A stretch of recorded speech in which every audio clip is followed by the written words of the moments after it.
Okay, I think we're ready. Let me start out saying LA is so fucking expensive. It takes at least $5,000 for me to be running regularly per month. What's up guys, my name is Shompa. Welcome to my YouTube channel. This is the channel where we talk about lifestyle, we talk about the South Asian experience, we talk about food, we talk about everything that's on my mind. And if you like what you see on this video, please hit that like and subscribe. Not only does it support me, but you'll get to see more amazing content. So let's get it started. I just want to first start off by saying I wanted to wait when I make this video because I don't want to come off that I'm bragging about my financial situation. I don't want to come off I'm bragging about where I'm living, the opportunities that I have. I don't want to come off like that at all. That is not my intention. My intention is to inspire the people that never had any connection on any guidance of how they wanted to get their life the way that they want it to be, or the people that are scared for making that first step. That is my intention for you. I want to be that person where you know that it is possible, because everything I did, I worked for it. I did it on my own.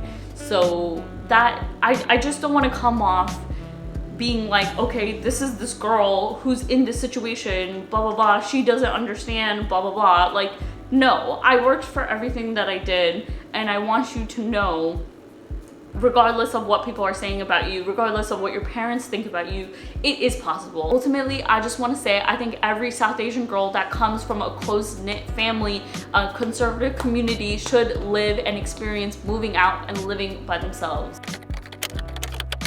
Let's recap. I'm 26 years old. I'm from Brooklyn, New York. I come from a very tight-knit Bengali community in Brooklyn. Literally all my family is in Brooklyn. Not that many people are back in Bangladesh. So if I go down the street, there's a cousin's house. Everywhere in Brooklyn, I am related to at least one Bengali person. I'm the oldest daughter of 5 boys. First generation immigrant, first person in my family to go to college, support myself, do my own thing. But it wasn't until I got to LA, I was like, damn, I am not as independent as I thought it was. I've lived in Brooklyn my whole life. My parents are immigrants. You know, if you come from an immigrant family, you know how tight-knit everybody is. You know how conservative South Asian parents are. So especially when it comes to women, a lot of women are not treated as equal as a lot of men in the family. And just in the Bengali society in general, there's a very big disparity between how men and women are treated. Men are treated as more as the dominant figures, that they are the ones that are independent, that takes care of everything. Where kind of like the woman is kind of like the submissive one, or they just kind of run the household. And there's nothing wrong with that. Obviously my mom was a stay-at-home mom, so I got to see her like literally take care of us, where my dad was handling the work and stuff. But that's generally how the rules are. Growing up in Brooklyn, it wasn't encouraged for a lot of girls to like go out, do internships, because we didn't know what that was. Our parents didn't know what an internship was. My dream job was to work in media and entertainment ever since I was a little girl, because I wasn't allowed to go outside when I was a kid.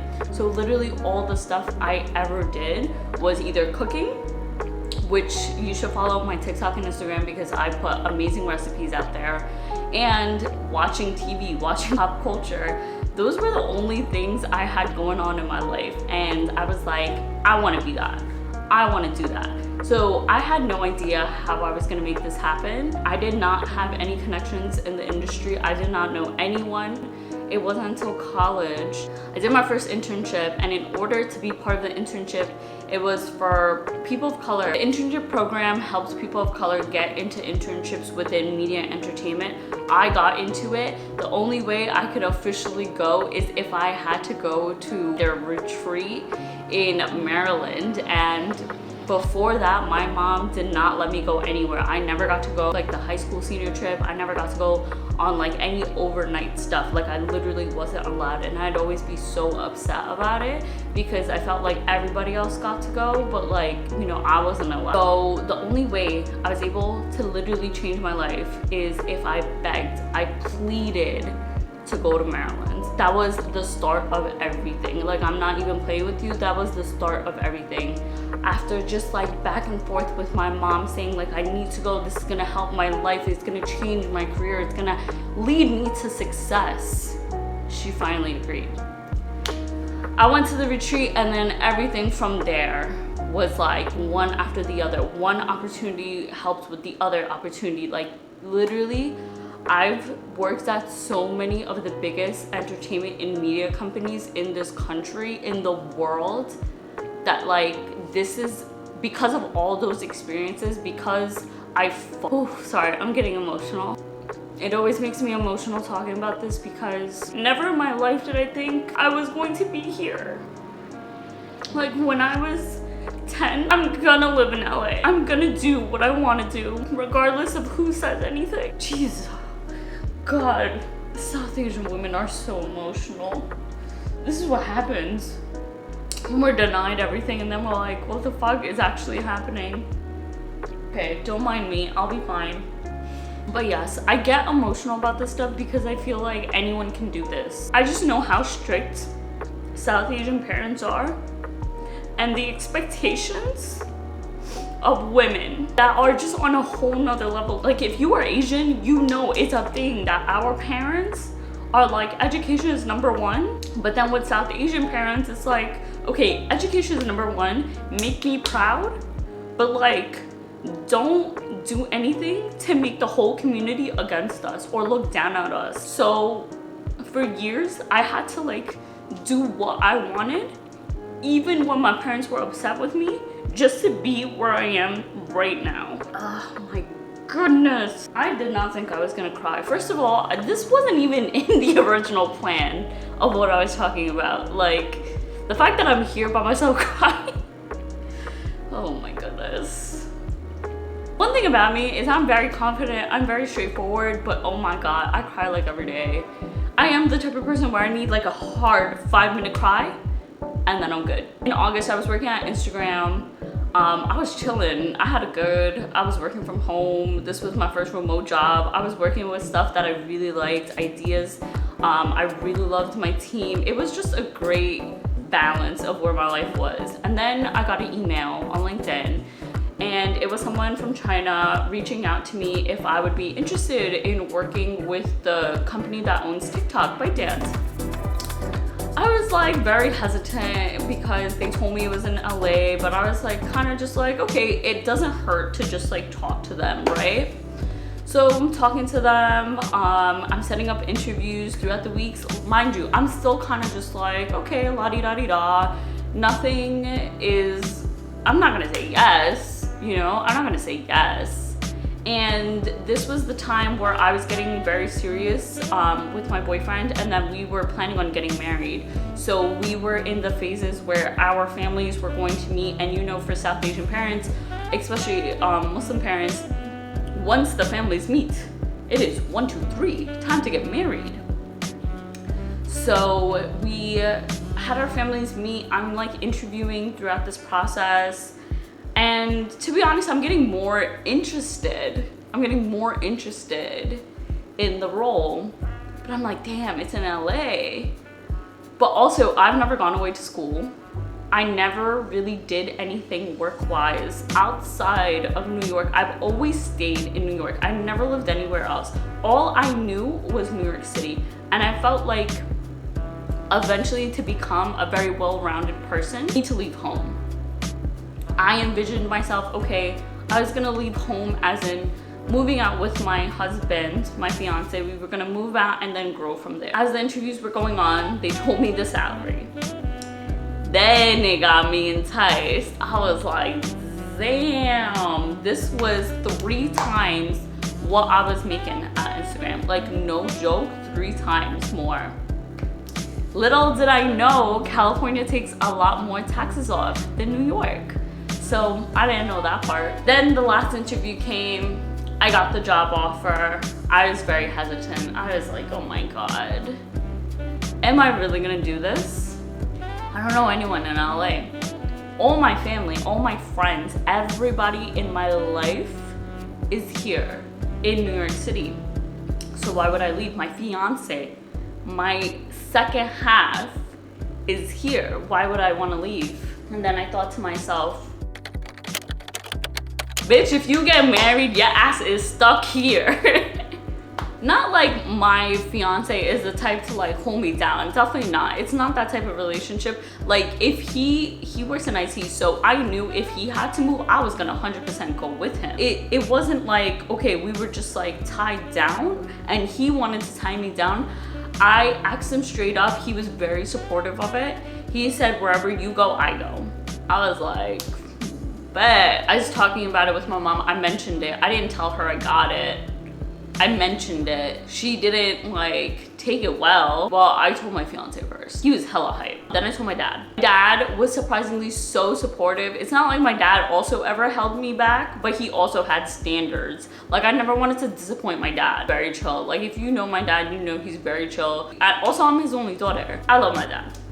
That man's the GOAT. He also made me the person I am today, 100%. I mean, both of my parents did, but I feel like my dad also had like both of my parents had a different effect on me, which I'll go into in a different video. My dad was hype. He was like, okay, bet.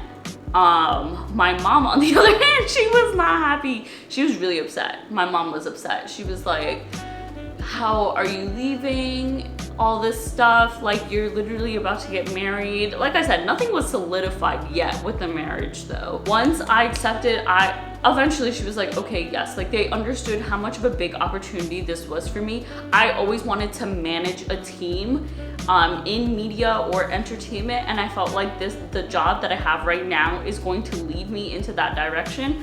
Obviously, I don't know further down the line, but like I was thinking bigger, brighter, and also I wanted to live alone. I wanted to live away from my parents.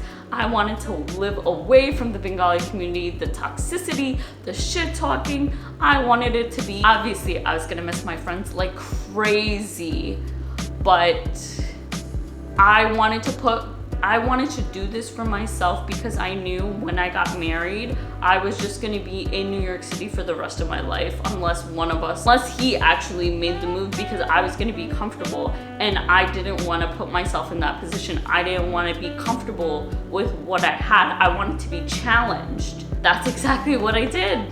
I said yes. At that time, I already accepted when our families met. So we didn't tell them yet I was moving to California.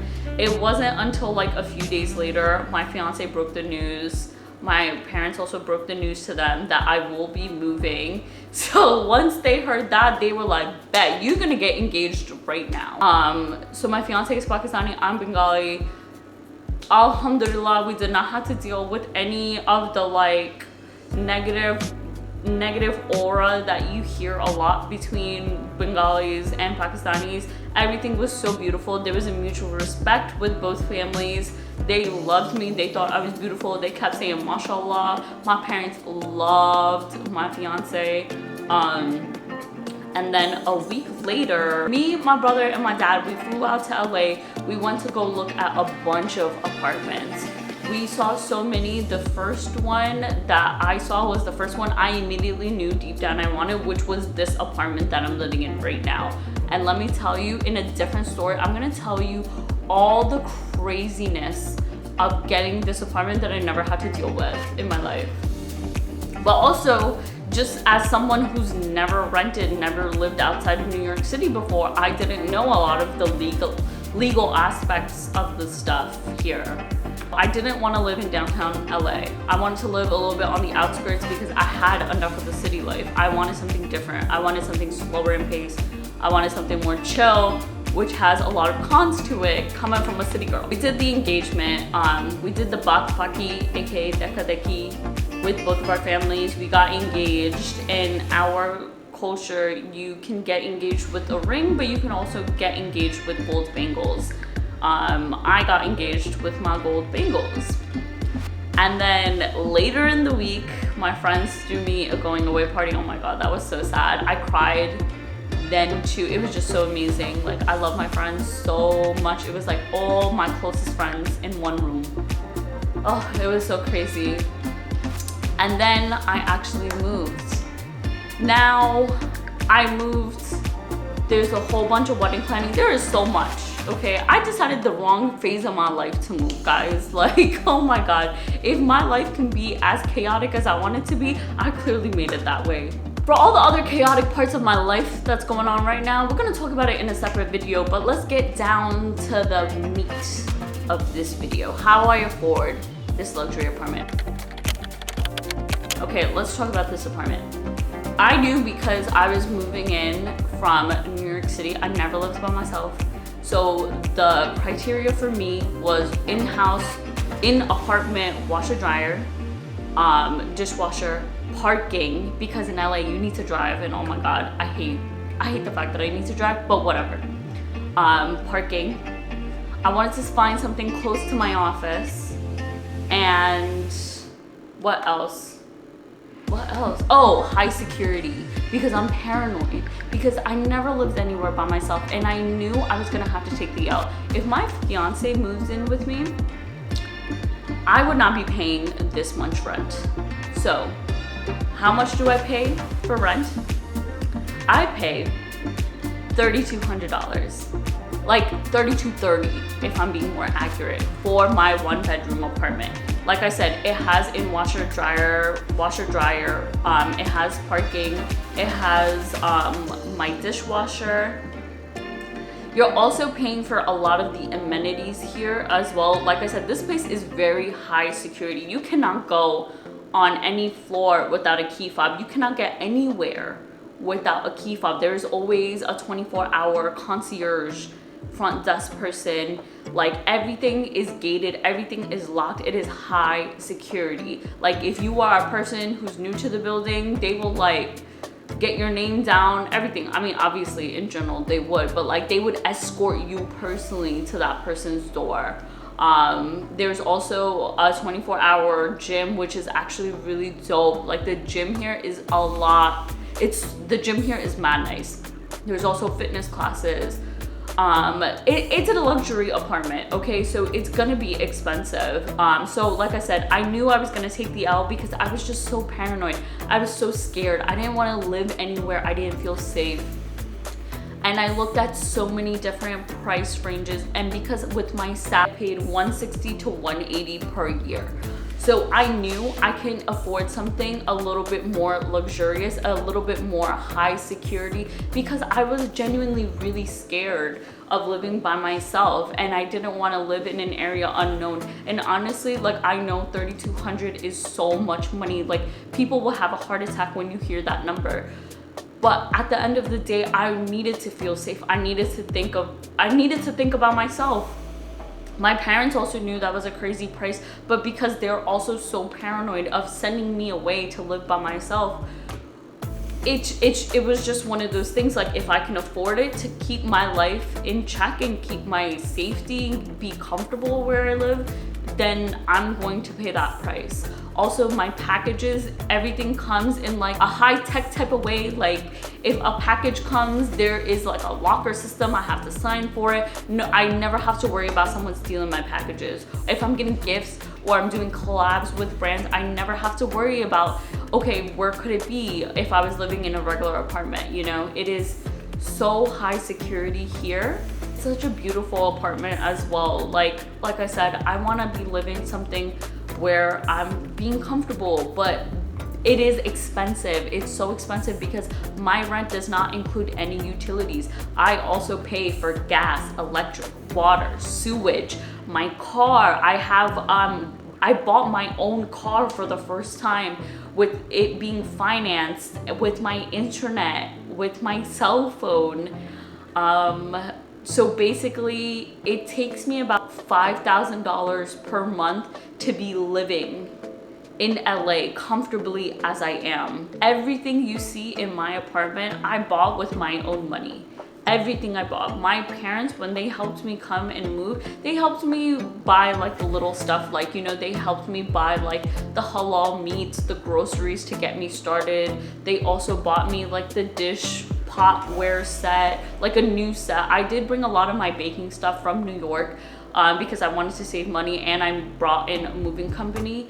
Like little things like the floor mats of the bathroom, the shower curtains, like some towels. But every big item thing you see, every single thing here, that was all me, okay? that was all me. I bought everything with my own money. I am so proud of myself that I am able to save this type of money. I saved this money beforehand to set myself up now. Now with the wedding costs, obviously I'm not saving as much because South Asian weddings are expensive, but we're gonna talk about that in another video. Let's talk about my income. I'm gonna keep this section short and sweet. 99% of my income is from my current job right now. Listen, if you want another video on what I do for work, how I got to where I am, all the jobs, all the internships that I've done to get myself to where I'm at today, let me know, comment below, tell me if you want to see that video, because I am the type of person, I want to help you. I want to be your big sister helping you, especially if you are a young South Asian girl, you want this career, you have no idea what to do. I am literally here to help you out because no one was there for me. No one even knew. Everyone laughed at me. Like my cousins in Bangladesh, they laughed at me because they didn't understand what I wanted to do.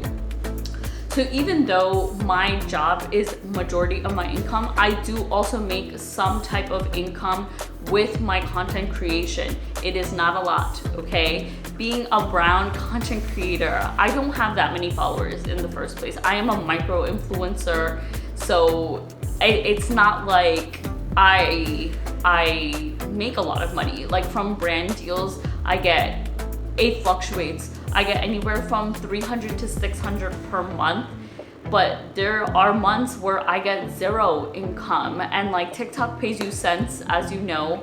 Reels bonus, I got like one Reels bonus once, and then nothing ever happens. Like my own people did me dirty.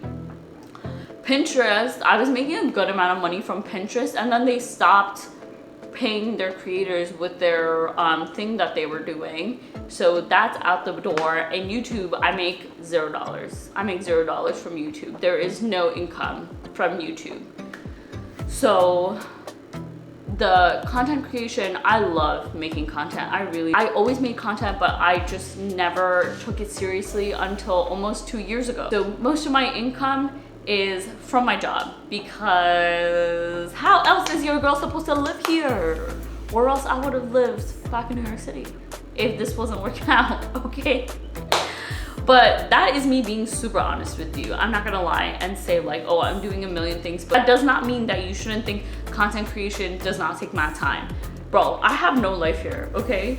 Like my job is very long hours. I'm working out, I'm making content, I'm editing, and that's all my time.